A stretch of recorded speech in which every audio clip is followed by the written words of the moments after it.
만물의 마지막이 가까웠으니, 그러한 제목으로 잠시 은혜의 말씀을 나누도록 하겠습니다. 자, 베드로 사도는 종말의 때에 우리 성도들의 합당한 생활에 관해서 오늘 몇 가지 말씀을 드리는데요, 세 가지로 요약해 볼 수가 있습니다. 오늘 뭐라고 했냐면, 첫째는 7절에 뭐라고 했죠? 정신을 차리고 깨어 기도하라. 예. 자, 우리 블랙박스다 이렇게 이제 우리 담임 목사님 말씀을 하셨는데, 그 다음에 둘째는 8절 9절입니다. 뭐라고 했죠? 요약하면 성도 간에 열심히 사랑할 것이다. 예, 사랑하라. 네. 그 다음에 세 번째는 10절 11절인데요. 은사에 따라 청지기로서 뭘 하라? 봉사하라. 예, 여기까지 세 가지를 말씀하고 있습니다. 자, 이제 시대인 만큼요, 이제 앞으로 교회는 많은 것을 대비해야 될 것 같습니다.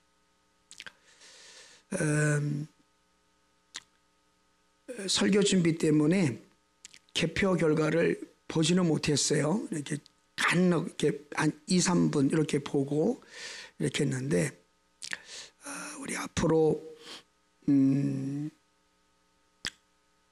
교회 공동체 우리 성도님들은 어떤 자세로 앞으로 살아갈 것인가를 깊이 생각하고 더 깊이 생각하고 살아야 할 시점에 왔다는 것을 어제 이 말씀을 준비하면서 저는 깨달았습니다.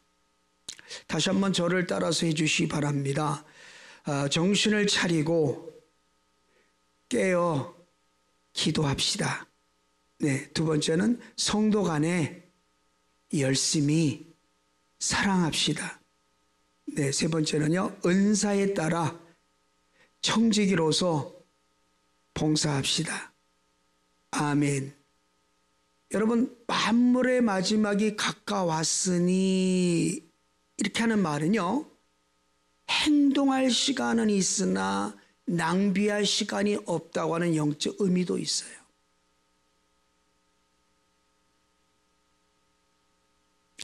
여러분, 우리는 아주 어렸을 때부터 저는 이제 교회를 다녔으니까 아이고 말세야 이런 얘기를 많이 듣고 살았어요. 근데 실상은 예수 그리스도께서 처음 이 땅에 오시는 그 순간부터 세상의 종말은 시작이 되었어요. 그래서 우리는 한시 반시도 종말의 의식을 잊어서는 절대로 아니 됩니다. 할렐루야.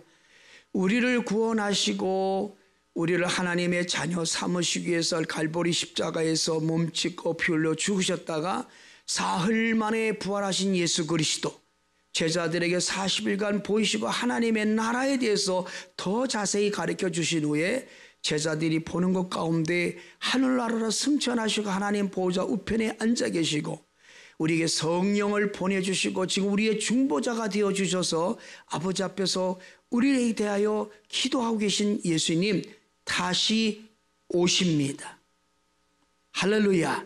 예수님이 오셨던 초림의 그 시간보다는 이제는 주님이 오신다는 이야기는 훨씬 이제 가까워졌고 더 우리가 실감 있게 느껴지는 그 시간으로 점점 다가가고 있습니다.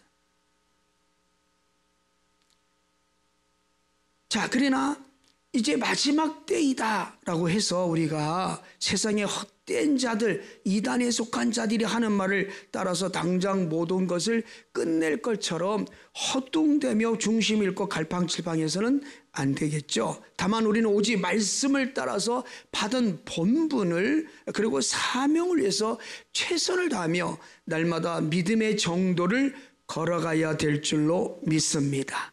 이로써 언제 세상 끝이 오고 언제 주님이 다시 오실지라도 당황치 않도록 침착하게 준비하는 성숙한 예심의 지체들이 되어야 되겠습니다. 그러므로 마태복음 24장 6절은 말합니다. 난리와 난리의 소문을 듣겠으나 너희는 삼가 두려워 말라. 이런 일이 있어야 하되 끝은 아직 아니니라. 그리고 로마서 13장 12절은 말합니다. 밤이 깊고 낮이 가까웠으니 그럼 우리가 어둠의 일을 버리고 빛의 갑옷을 입자. 할렐루야.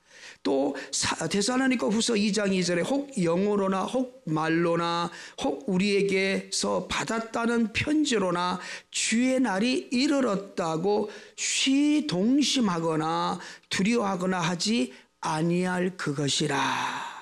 또 이렇게 말씀합니다.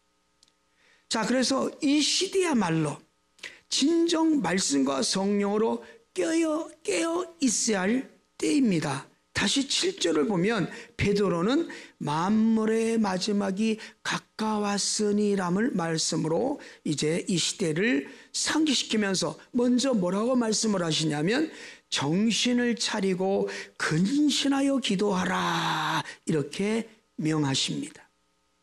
이는 어떤 면에서 베드로 자신의 뼈아픈 경험에서 우러나온 말씀인지도 모릅니다. 일찍이 그가 깨어서 기도해야 하는 결정적인 순간들이 있었죠. 예수님께서 그죠? 겟세마네 동산에서 이제 번민하여 죽게 되으셨을 때 돌을 던져서 떨어질 만큼의 정도에 떨어져 가시면서 나 저기 가서 기도할 테니까 너희들도 깨어서 기도해 달라 이렇게 말씀을 하셨는데 예수님 열심히 기도하다 돌아와 보니까 제자들이 자고 있었습니다. 그래서 깨워서 너희가 나와 한시도 깨어 있을 수 없더냐 하면서 기도를 요청하고 또 다시 오니까 또 자고 있어요. 이런 일이 3번이나 이루어지는 것을 보게 됩니다. 주님께서 잠시 후면 최대 위기를 맞이하게 될 텐데 깨어 기도하라는 그 말씀대로 하지 못하고 잠에 취해 기도를 게을리하고 있었습니다. 이렇게 해서 게을리했던 베드로가 어떤 일을 당했습니까? 그날 예수님을 부인하는 엄청난 실수를 저지르게 됩니다. 마태복음 26장 40절에서 75절에 나옵니다. 이후에 이제 성령 충만을 입게 되잖아요. 베드로가 그가 완전히 새 사람이 되었는데요. 사도행전 1장 14절에 보니까 전혀 기도에 힘썼다. 예, 그 주체를 이끌어가는 그 모임에 이끌어가는 이제 주체가 되어져요.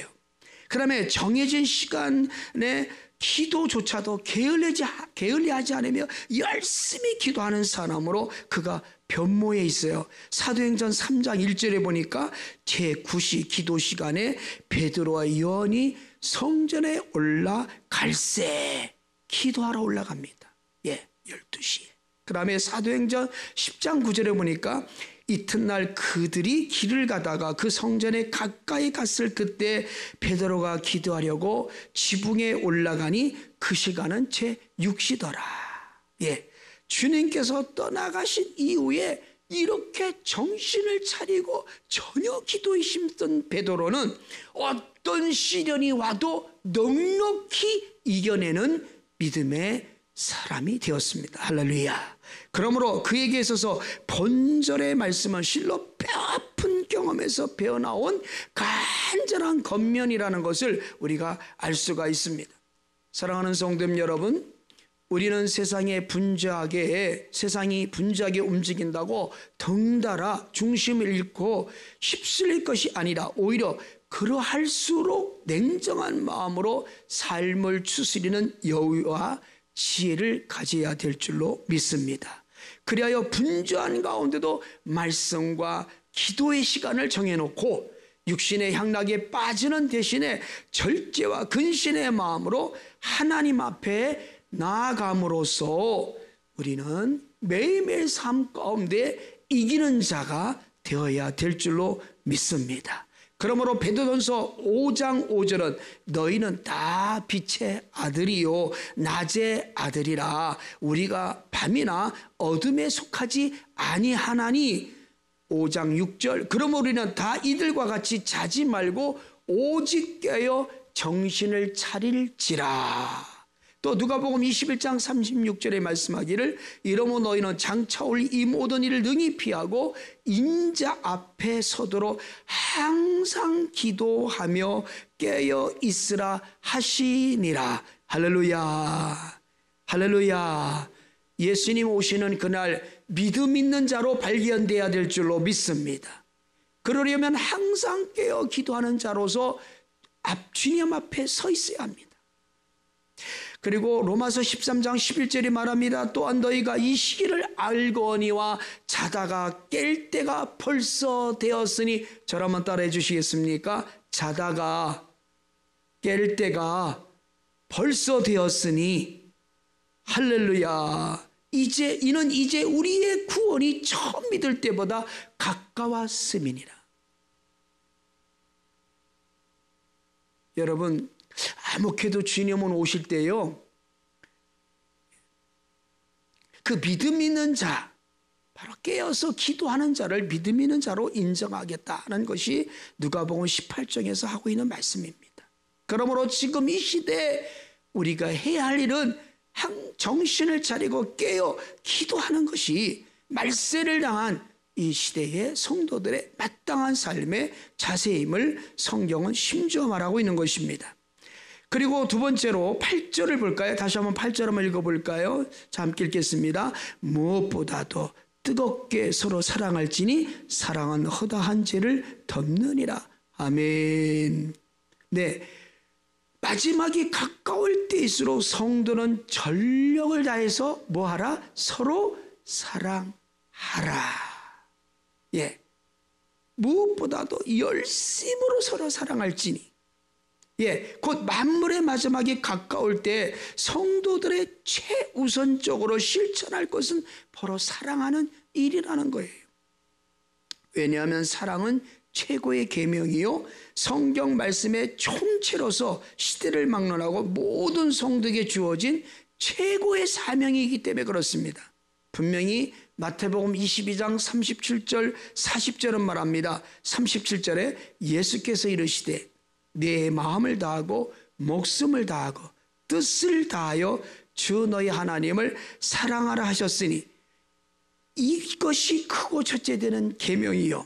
39절 둘째도 그와 같으니 내 이웃을 내 자신과 같이 사랑하라 하셨으니 이 두 계명이 온 율법과 선지자의 강령이니라. 여러분, 우리가 예수님을 구주로 영접했잖아요. 우리가 이제 하나님의 자녀가 되었잖아요. 그러면 우리 주 예수님이 우리 안에 뭘 이루시죠? 하나님의 나라를 이루셔요. 하나님의 나라의 특성이 뭐지요? 하나님 사랑, 이웃 사랑입니다. 자, 그렇기 때문에 하나님의 나라를 가지고 있는, 하나님의 나라가 우리 속에 있는, 아니 우리가 그리스도의 성전이 되고 성령님의 성전이 된 사람들의 속에는 바로 하나님 사랑, 이웃 사랑이 흘러 넘칠 수밖에 없는 것이에요.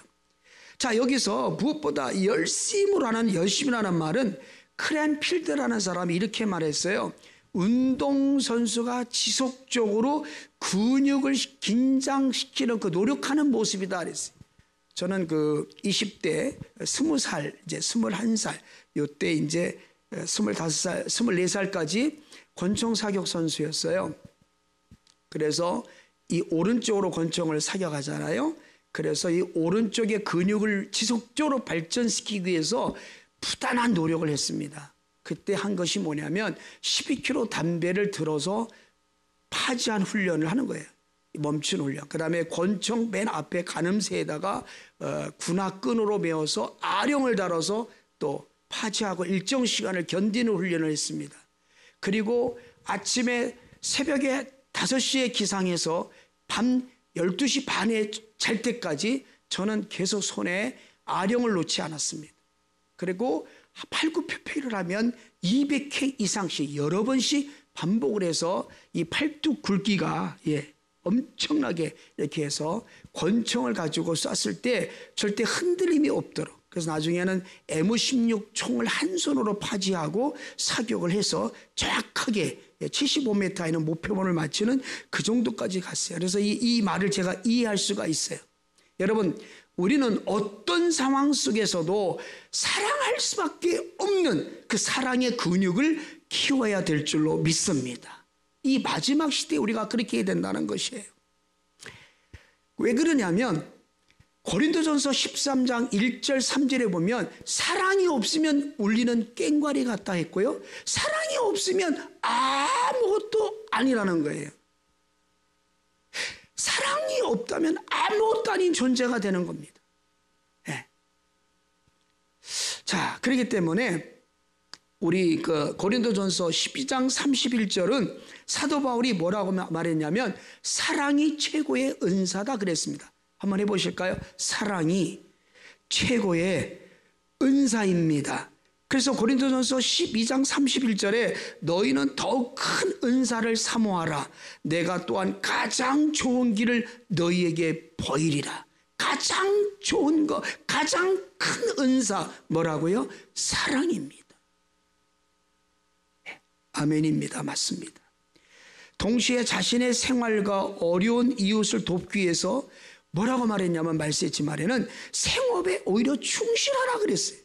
그래서 데살로니가후서 3장 10절 12절에 보니까 10절에 보니까 우리가 너희와 함께 있을 때에도 너희에게 명하기를 누구든지 일하기 싫거든 어떻게 해요? 먹지도 말게 하라 했더니 데살로니가후서 3장 11절 우리가 들은즉 너희 가운데 게으르게 행하여 도무지 일하지도 아니하고 일만 만드는 자들이 있다 하니 12절에 이런 자들에게서 우리가 명하고 주 예수 그리스도 안에서 권하기를 조용히 일하여 자기 양식을 먹으라 하노라 이렇게 말씀하고 있습니다. 주님이 내일 오신다 할지라도 오늘 우리에게 주어진 생업에 우리는 충실히 하고 먹을 것이 있게 하고 이웃을 돕는 손길이 돼야 될 줄로 믿습니다. 그렇습니다. 마지막 때를 준비하는 최선의 길은 정상적인 생활을 버리고 이상한 곳으로 가서 무슨 신비한 능력을 행하는 데 있는 것이 결코 아닙니다. 이 수많은 젊은이들이 신천지에 들어가서 그 집단 생활을 하면서 그죠? 예. 너무나 안타깝잖아요. 자, 오히려 그렇게 하지 말고 오히려 기도와 사랑, 섬김과 봉사와 같은 그런 평범한 곳에 있는 것이죠. 이를 분명히 우리는 주님의 명령하심을 깨달아야 돼요. 그래서 무엇보다 먼저 가까운 성도와 이웃을 섬기며 소외된 지역을 찾아 열심히 사랑을 실천함으로써 다시 오실 주님을 맞이해야 될 줄로 믿습니다. 이것이 곧 마지막을 기다리는 성도의 참된 자세인 것입니다. 요한복음 13장 1절에 보니까 유월절 전에 예수께서 자기가 세상을 떠나 아버지께로 돌아가실 때가 이른 줄 아시고 세상에 있는 자기 사람들을 사랑하시되 어떻게 했죠? 끝까지 사랑하시니라. 아멘. 할렐루야. 어떻게 해요? 끝까지 사랑하셨어요. 히브리서 10장 24절 25절에 보니까 서로 돌아보아 사랑과 선행을 격려하며 모이기를 피하는 어떤 사람의 습관과 같이 하지 말고 오직 권하여 그날의 가까움을 볼수록 더욱 그리 하자. 예수님의 이제 오실 때가 가까웠다고 우리가 의식할수록 우리는 서로 돌아보아 사랑과 선행을 격려하며 더 주님 앞에 모이기를 힘써야 될 줄로 믿습니다. 여러분, 죄에 대한 근본적인 해결책은 사실 사랑입니다. 네. 여기까지만 해야 되겠습니다. 네, 뒤에 준비가 쭉 되는데 너무 길게 가는 것 같아요. 자, 그래서 8절 다시 한번 읽어볼까요? 자, 8절 한번 읽어보겠습니다. 무엇보다도 뜨겁게 서로 사랑할지니 사랑은 허다한 죄를 덮느니라. 아멘. 여러분, 베드로는 성도들을 하나님께서 이미 까마득한 옛날부터 성경을 통해 이걸 가르쳤으니까 그대로 실천하기를 요청하고 있어요. 자, 죄를 범한 자를 공의로 심판하시기 전에 우리 하나님 아버지는 무엇으로 하셨죠? 은혜와 용서와 사랑으로 다가오셨어요. 그리고 그 외아들 예수님까지도 십자가에 내어주심으로 우리를 향한 그 사랑을 확증하셨어요. 그 크기를 보여주셨어요.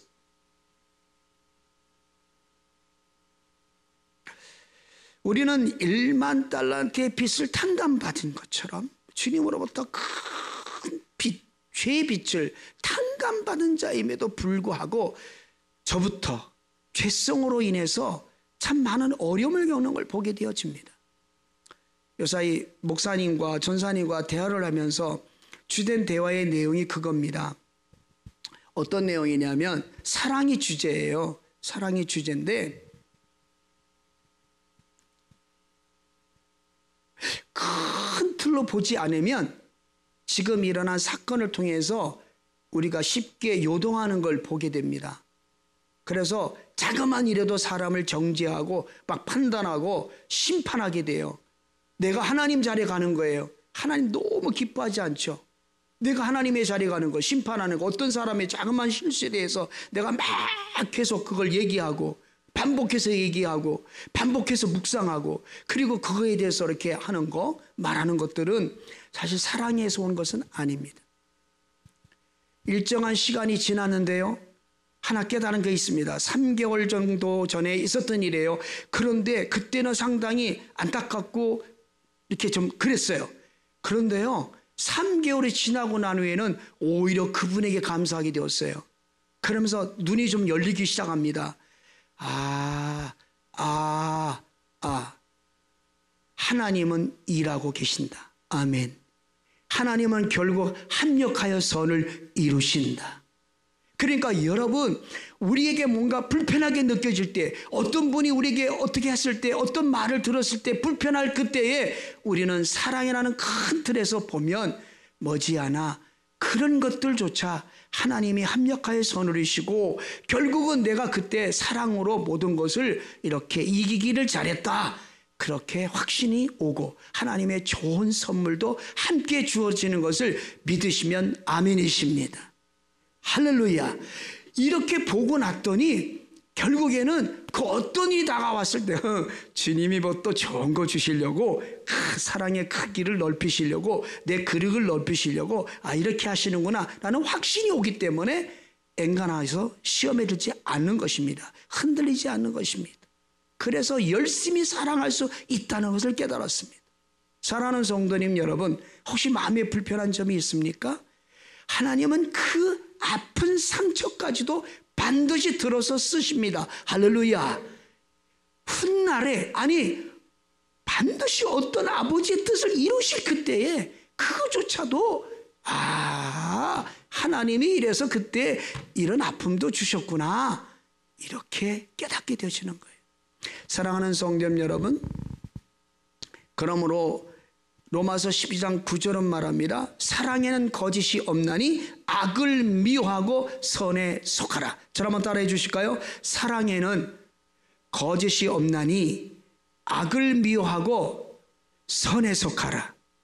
아멘. 에베소서 4장 32절에 서로 인자하게 하며 불쌍히 여기며 서로 용서하기를 하나님이 그리스도 안에서 너희를 용서하심 같이 하라. 할렐루야. 골로새서 3장 13절에 누가 네게 혐의가 있거든 서로 용납하여 피차 용서하되 주께서 너희를 용서하신 것 같이 너희도 그리하고. 아멘. 아멘입니다. 전 요새 굉장히 감동적인 이야기를 계속 저도 실천을 하고 있습니다. 여러분, 우리 성도님들 피차 뜨겁게 사랑하라고 그랬잖아요. 모두 항상 감사의 눈을 활짝 여시고 옆에 있는 성도님들을 보시기 바랍니다. 아멘.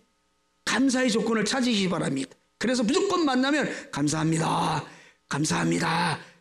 그러면요, 앞에 있는 분이 정말 정말 예뻐 보이고 아름다워 보이고 그렇게 위대해 보입니다.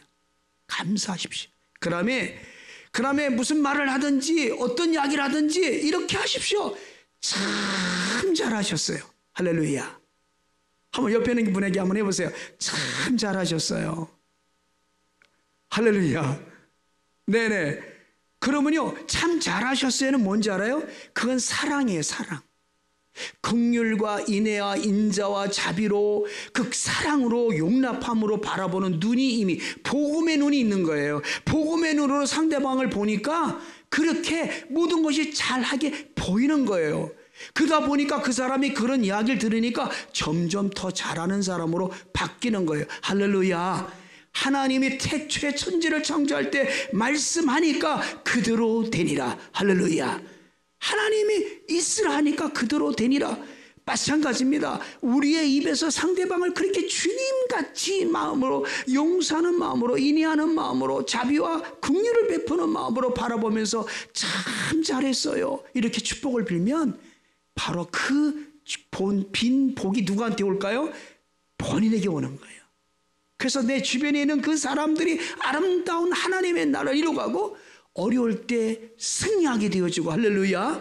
그러면 그 믿음의 영역이 승리의 영역이 나를 넘어 이웃에게 그래서 하나님의 나라가 나를 넘어 이웃에게 그리고 하나님의 성전이 나를 넘어 또 다른 사람에게 성전이 세워지는 일 때문에 결국은 나는 그날도 예수의 이름으로 승리한 것입니다. 사랑은 그냥 그렇게 생각하는 게 아니라 구체적으로 이렇게 말 한마디라도 그 다음에 끝으로 뭐라고 해야 될까요? 예? 힘내세요. 아멘. 힘내세요. 힘내세요. 힘내세요. 네. 얼마나 멋있습니까? 자, 저는 여기서 말씀 마쳐야 되겠습니다. 네, 뒤에 준비한 것이 이렇게 있는데 네, 그 뒤에까지 11절까지 해야 되는데 여기서 마치고자 합니다. 아무쪼록 오늘 하루도 만물의 마지막에 가까운 이 시점에서 예, 우리가 해야 될 일 오늘 두 가지 먼저 말씀을 드렸는데요. 7절에 뭐라고 말씀했죠? 7절에 다시 한번 해볼까요? 시작. 만물의 마지막이 가까웠으니 그러므로 너희는 어떻게 하라고요? 정신을 차리고 근신하여 기도하라. 그 다음에 8절에 뭐라 그랬죠? 무엇보다 뜨겁게 서로 사랑할지니 사랑은 어떻게 하죠? 허다한 죄를 덮느니라. 아멘. 오늘도 승리하시는 복된 하루 되기를 예수님 이름으로 축원해 드립니다.